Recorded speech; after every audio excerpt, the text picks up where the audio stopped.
You're listening to the sounds of your lifestyle improvement station, changing the way we live. SIBN FM.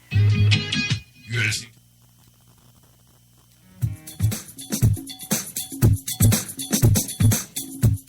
Welcome to the Keenan Lake Show on SIBN Radio. Keenan Lake is the author of the book My Daddy Taught Me That, published by Welcome, a social worker and activist. You can like this show's fan page at www.facebook.com/The Keenan Lake Show on SIBN Radio. Feel free to post any comments, questions, or requests for his book on the fan page. Now let's go into the studio with your host, Mr. Keenan Lake, and co-host, Marcus Select. Ladies and gentlemen, thank you so much for joining us for the Keenan Lake Show, live and on demand, all the way from Asheville, North Carolina. And Mr. Keenan Lake, how are you doing today? Hey, Coach, how are you today? I am doing great. Well, man, it's so good to have you back here at the desk. Tell everybody what the name of the show is for today.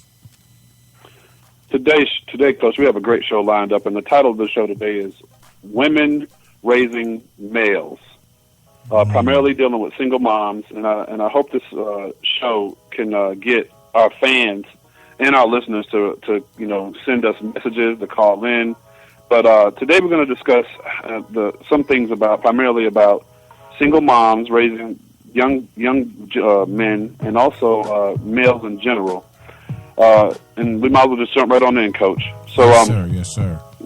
With that being said, Coach, what I want to talk about real quick, Coach, is something that I mentioned in the book. The title of my book is called My Daddy Taught Me That.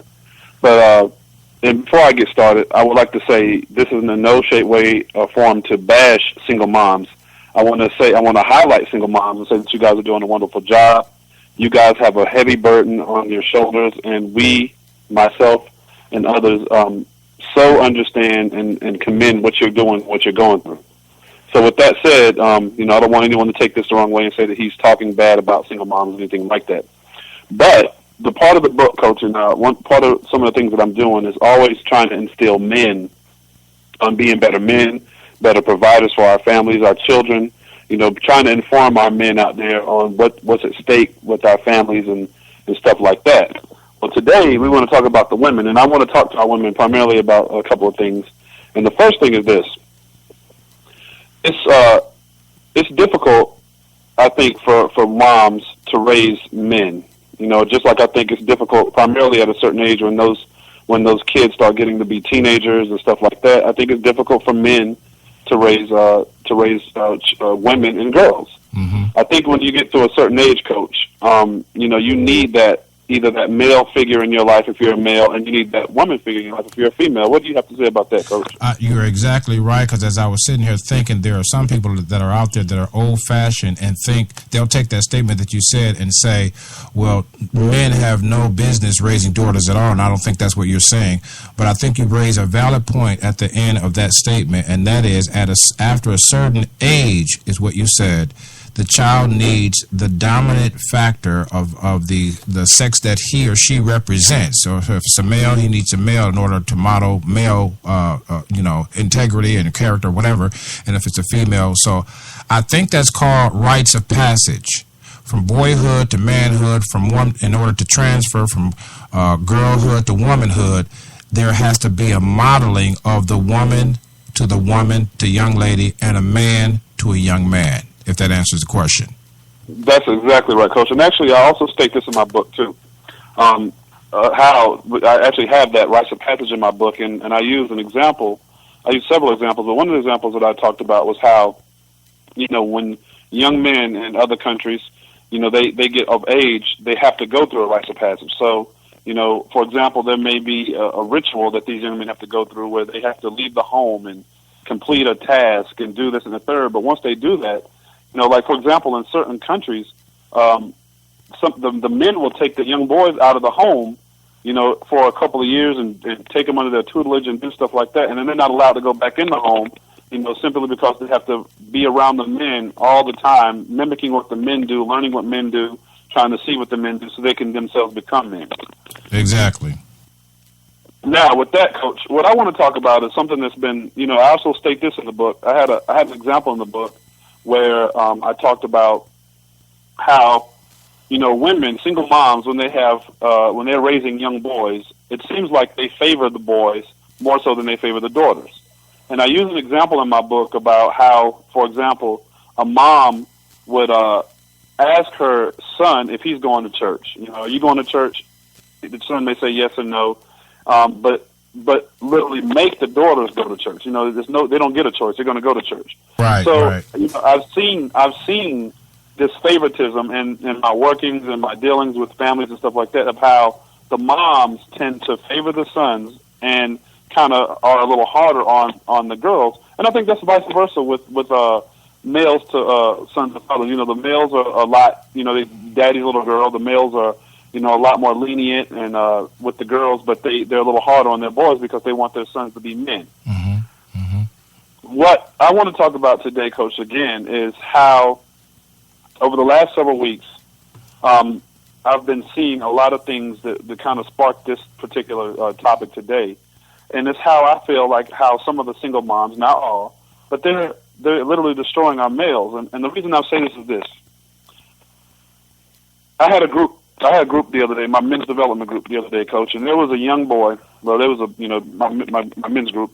And there was a kid who, a bunch of the little kids were picking on, and they were joking around with him because he had on some knockoff Jordans, right? They were knockoff shoes, and they weren't the real thing. Mm-hmm. Mm-hmm. So I get one of the kids in the car with me. I'm actually taking him home, and I said, listen, you guys need to be a little easier on such and such and such. You shouldn't talk about him because he's a little less fortunate than you may be. I said, there's no need for you guys to joke on him just because he may not have the means and things that you guys have. Mm-hmm. Mm-hmm. Well, the kid responds and says, it's not my fault that his family's poor. I'm not.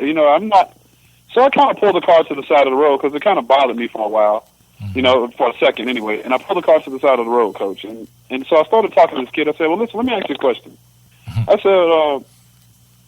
said, are you rich or you poor?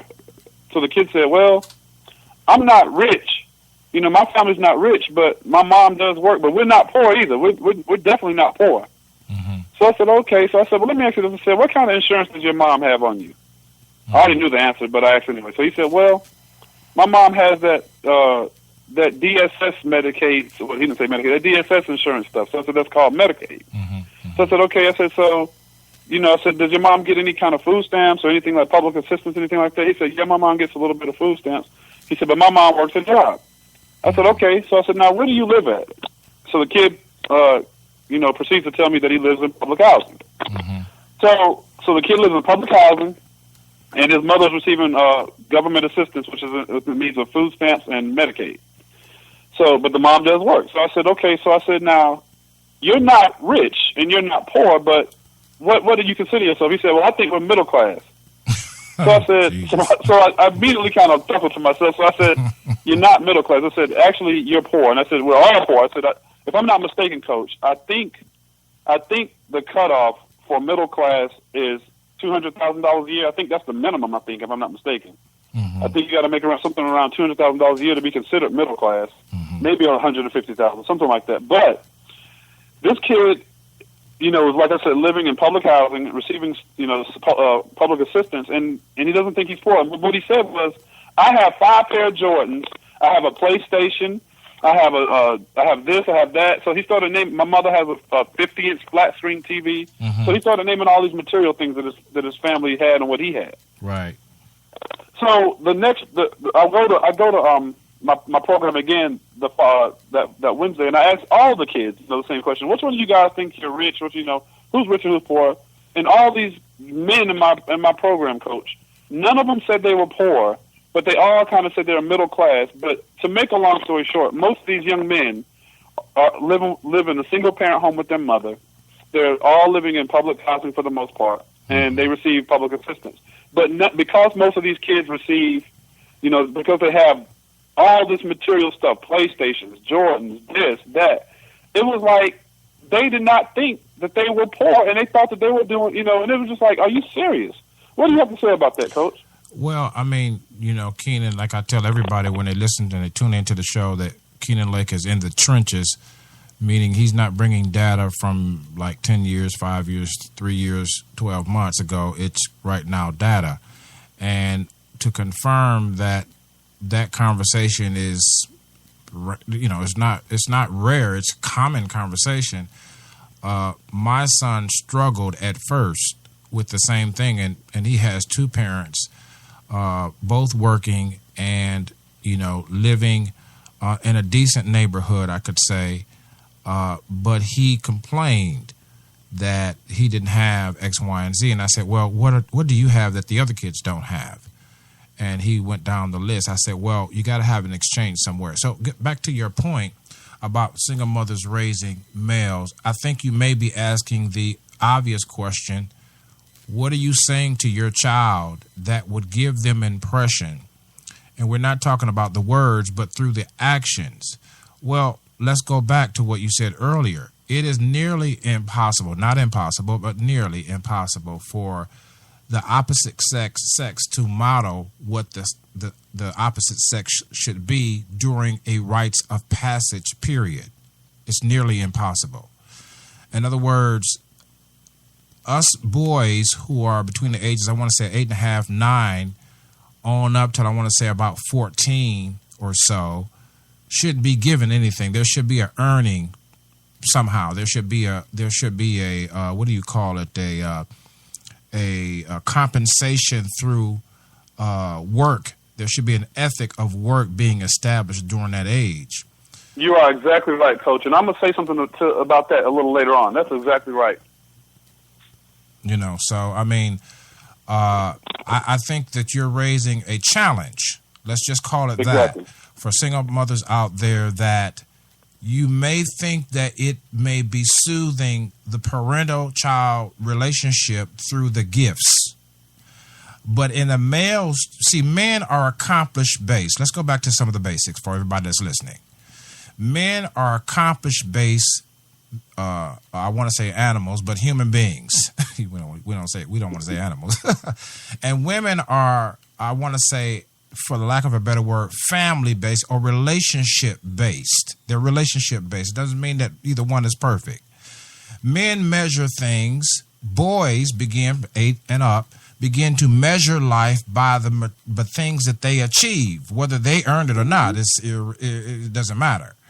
And girls measure their relationships, I want to say mature 7, 8 years old, by the relationships they have, particularly with their fathers, but if not, with other male children, because they measure it based on what inherently they should be receiving from a father.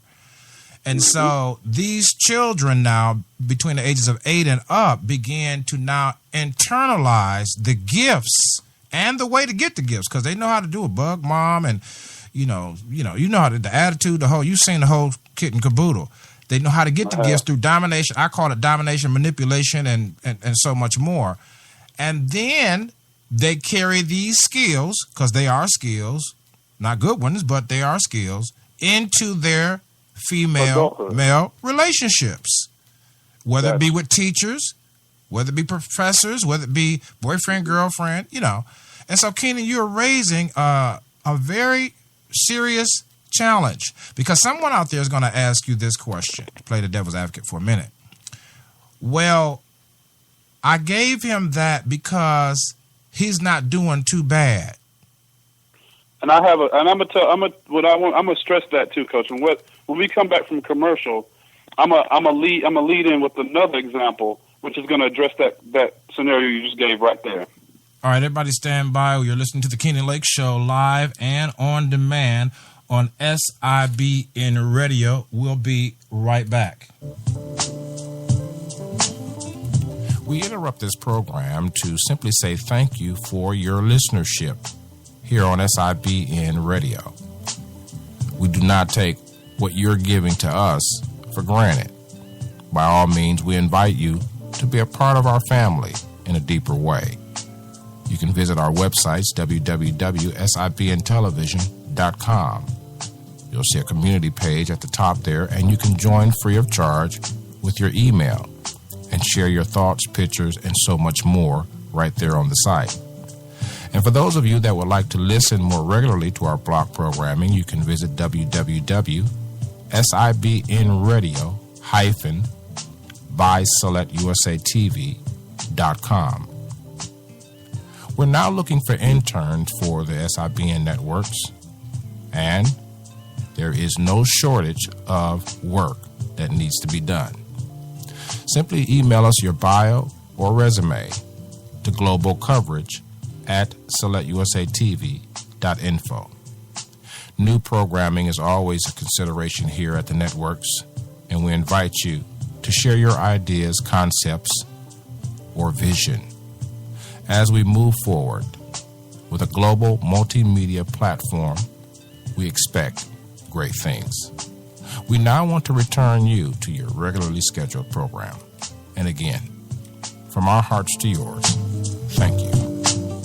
Well, we're here with the Keenan Lake Show. Keenan Lake bringing the question to the floor about mothers who are raising male children and whether or not they have sufficient resources, we might say, to enhance the child's passage through the transition from boyhood to manhood. Did we get it right? We did, Coach. So leading in, Coach, we talked about, mothers and stuff like that, raising young men. And you just now, when we went to break, you raised a good question. Mom said, you know what, I have a good son. He does what he's supposed to do. He's a good kid. He's making good grades. I have no problems with him. Why should I not reward him with certain things? Well, this is an example I want to use, Coach. And this is actually one of my own family members. He's a good kid. In fact, not only is he a great kid, he's one of the top running backs here in Western North Carolina. Good grades, all that kind of stuff. But he's actually my younger cousin. He actually looks up to me as his uncle, and sometimes he's even told people that he looks at me as a father figure. But with that being said, my little cousin lives with his mother and primarily his aunt. Now, his mother and aunt live in the same housing development. They just live in different apartments, but he primarily lives with his aunt, and he has two younger sisters. Now, this young man, like I said, a great kid, good grades, doing what he's supposed to be doing, stays out of trouble, but he is spoiled to death. He's spoiled rotten. And for the last 2 years, I've been telling his aunt primarily to stop giving him so much, stop doing so many things for him. Never had a job a day in his life, okay? So he has no work experience. He's 18 years old, never worked a job a day in his life, primarily because he plays football, but because he doesn't really have to work. So with that being said, when this question arises, Coach, a couple of last week with my young men, and they're all saying that they were not rich, they were not poor, they were in the middle. I was kind of just I was just kind of checking things out. My younger cousin, the one I'm talking about now, he is spoiled to the tune where he's starting to date older women. Right? He has and the example I'm about to use is this. These are the type of choices and decisions that he's made. Mm-hmm. He has a cell phone that he has, right? So, and I helped him out. I helped him get a cell phone because he wanted it, and I was like, okay, I'll help you get a cell phone as long as you're being responsible. Well, what I did was I told him he had to earn it, and I said, look, you have to earn it. You have to do certain things, if you keep this up. So I told him that I would actually put him on my account, but he'll have to pay the bill. Mm-hmm. So I said, the account, and it was actually a way to help his family out because the account that he was on previous was $30 more than the account that he's on now. So I said, look, you'll save money, but you have to make sure you make your payment on time, and this will teach you a little bit of responsibility. Mm-hmm. Well, he got a phone. To make a long story short, he got a phone. 3 weeks later, he wanted another phone. Mm-hmm. The phone that he got the first time was a much better phone than the one that he wanted. But he wanted to get this new phone, which ended up costing him an additional $105 that he had to pay out of pocket to get the phone, which was a lesser phone. Right. So what I started noticing about him was so when I took him to the store, he said, I said, well, you don't have enough money. I said, and I told you weren't going to have enough money, but you didn't listen. Mm-hmm. Well, he in turn says, well, I'm going to call one of my girlfriends down here, and she's going to give me the money to get it. Mind you, at the time I didn't realize this. He's dating a little girl who's 5 years his senior. Mm-hmm. Mm-hmm. And that's, so the point I'm trying to make is this: the habits and the things that this young man has learned is not only am I relying on my aunt for the financial purpose of supporting all my needs. This kid he gets just about anything he wants. He doesn't work, And now the behavior that he's learning is he's learning to date older women with jobs to help support and fund his habits, which is primarily clothing, shoes, the things that teenage young boys want. But it's like the thing that I've been preaching to his mom and his aunt for the last 2 years is you guys need to make this boy get a job. Like, in fact, last summer I got him a job, but he ended up turning the job down. He got the job, ended up the first day he was supposed to go work, he ended up saying, you know what, I'm not going to accept the job because I need to focus on football and this and the third. So, it's these things that I don't think moms understand. It's like when he's on punishment, he does, he gets in trouble, he's on punishment. Well, the punishment won't last. The punishment will go off. But even while he's on punishment, his mom and his aunt will still, will tell, he needs clothing, he needs this. So let me buy him some. It's like, look, I understand that you're trying to reward this young man because he's a good kid. He is, but you're hindering him. You're hindering him from being able to be responsible first and foremost. But when it gets down the road, when he's a man, it's really going to show because he's not going to have any type of work ethic.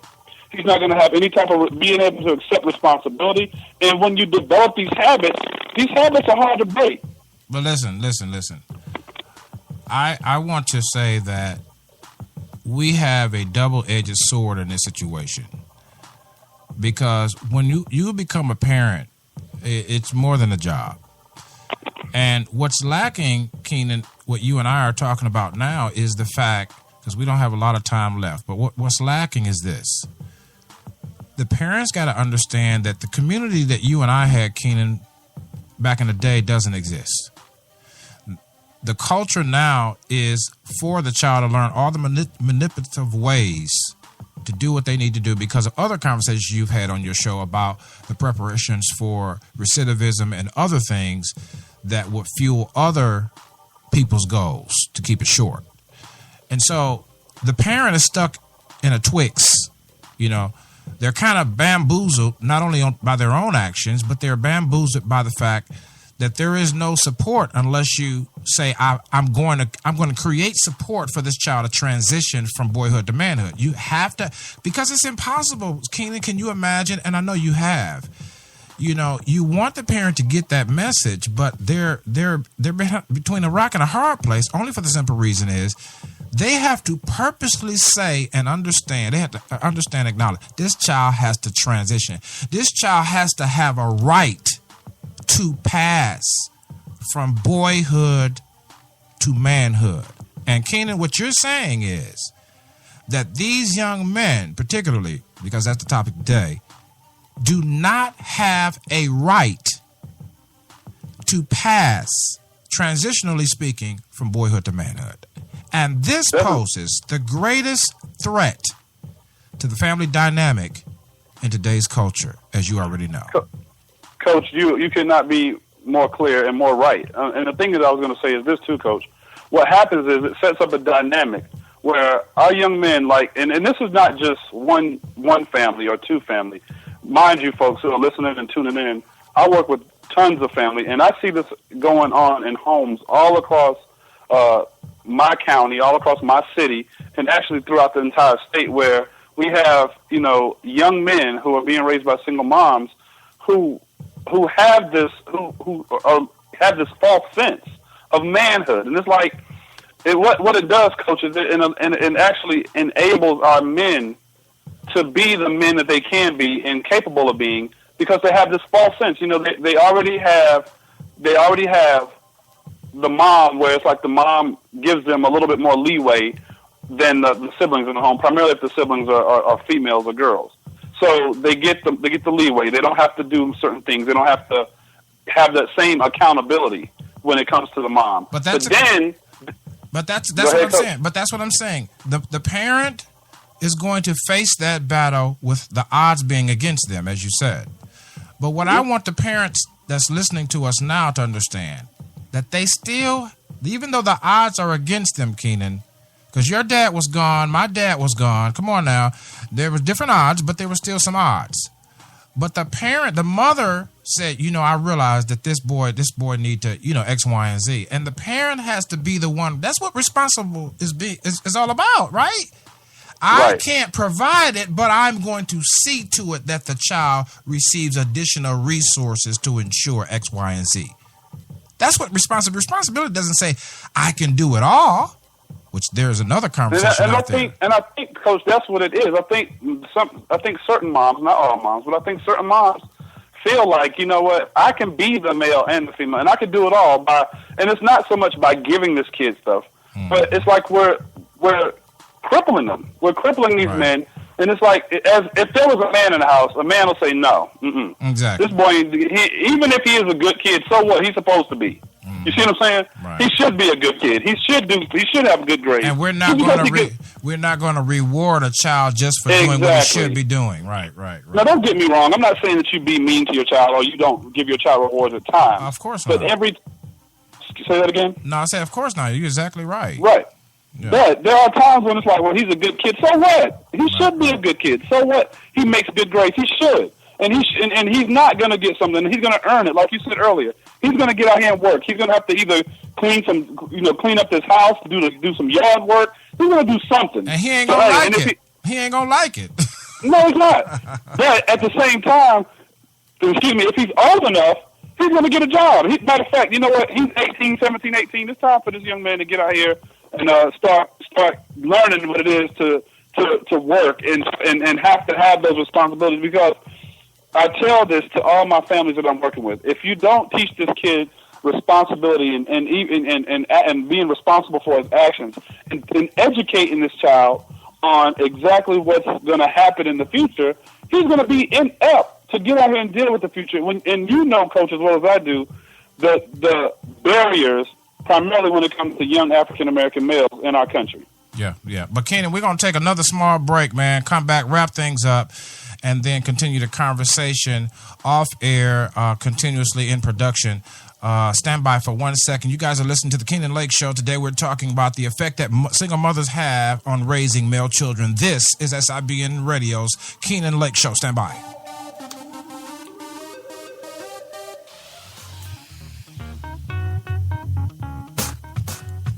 We trust that you are enjoying the show. Stay right there. We'll be right back after these messages.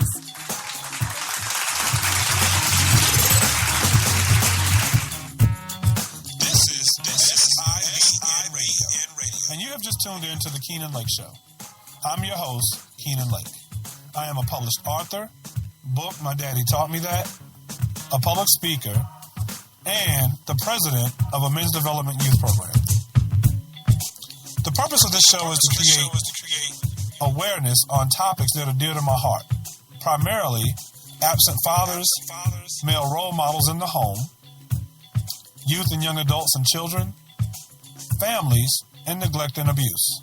I not only want to shine a light on these topics and create awareness on these topics, I want to educate, inform, encourage, and motivate. So please join us on the Kenan Lake Show. For more information about the Kenan Lake Show, give us a call at 415-967-2346. And we thank you for listening to SIBN Radio. Yes, sir. We're here with the Kenan Lake Show. Kenan, this subject is so hot, man. But listen, tell them about the program that you have, first of all, because that would be a first step. You know, and whenever there's a major injury, there is a protocol of first aid. There's a first response to ensure that we minimize the plausibilities of infection, the plausibilities of surgery, or just the right procedure is applied to close the wound and to ensure proper healing. So I think that this show and your book and your program is a first responder, first step towards this topic today. Real quickly, give them some information as we're closing out. Okay, great. Yeah, I was saying the program that I run is a men's development program, and it's titled My Daddy Taught Me That after the book. The purpose of the program is to, first of all, educate, inform, and kind of help our young men transition from the adolescent stage to that early adulthood stage and manhood. Mm-hmm. So my group consists of young men ages 12 through 19. We do a lot of great things. We have men discussion groups. We have activities, I like to call them life-changing events, being able to introduce my young men to events and things that they might not normally get a chance and opportunity to do. I'm involved with the schools, and also I do job training with the kids, as well as a number of other things.